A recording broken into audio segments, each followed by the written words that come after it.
Blood Board appeals for donors as supplies dwindle following hepatitis C scandal. IMO rejects claims that doctors may be charging medical card holders for routine visits. Department of Agriculture investigates BSE case on state-owned farm in Cork. And a win for the Irish at the RDS. The prize money will go to Shane Broderick.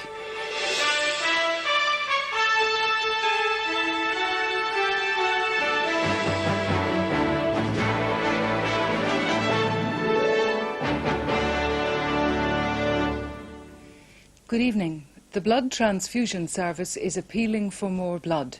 Since the 1994 hepatitis controversy, Pelican House has lost some 10,000 regular donors. Earlier this year, it had to bring in blood from other countries.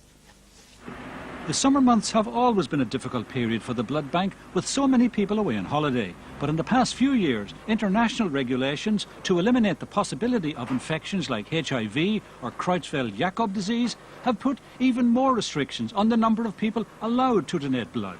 And headlines about the anti-D problem didn't help. We have lost up to 10,000 of our regular donors. What I'm fearful of is that if that trend continues, we could develop a crisis in the blood supply system. Earlier this year, the transfusion service had to import blood, but so far it has managed to avoid a crisis situation. What I'm trying to do with this campaign, the long-term campaign, is to avert the crisis. We are certainly in difficulties, and I don't want those difficulties to continue. Pelican House needs 3,000 pints of blood every week. At the moment, it's getting 2,500. There's been a gradual decline since 1994. Each year we've lost 2,000 or 3,000 regular donors. And what I'm trying to do is say to those people, please reconsider your decision, come back to us, we need you. Your relatives, your friends need you to give your blood.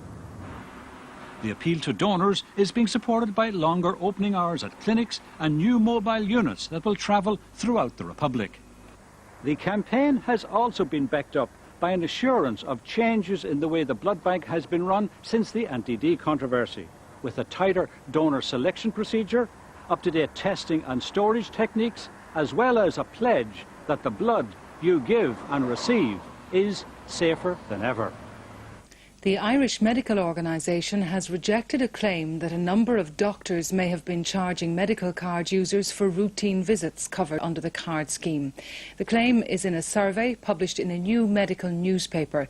The survey also reveals significant differences in doctors' fees between Dublin and rural areas.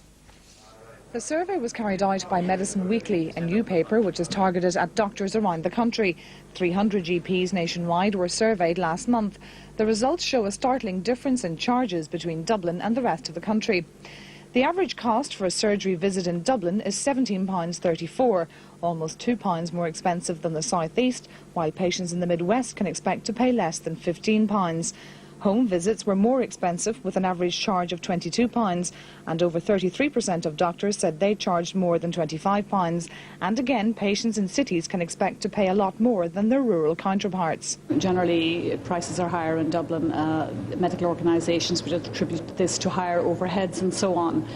What did surprise us, though, was that we found some doctors, 4% precisely according to our survey, were charging GMS patients a fee for routine visits, which and then 8%, it emerged, declined to give the information or claimed they didn't know. The Irish Medical Organisation rejected the suggestion that GPs are involved in any form of double charging. They said a number of services were not provided for in the medical card scheme, such as examinations for insurance and vaccinations for foreign travel.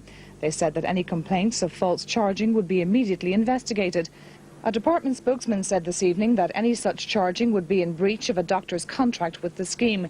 This could result in a fine, suspension or termination of the doctor's contract. The Department of Agriculture has begun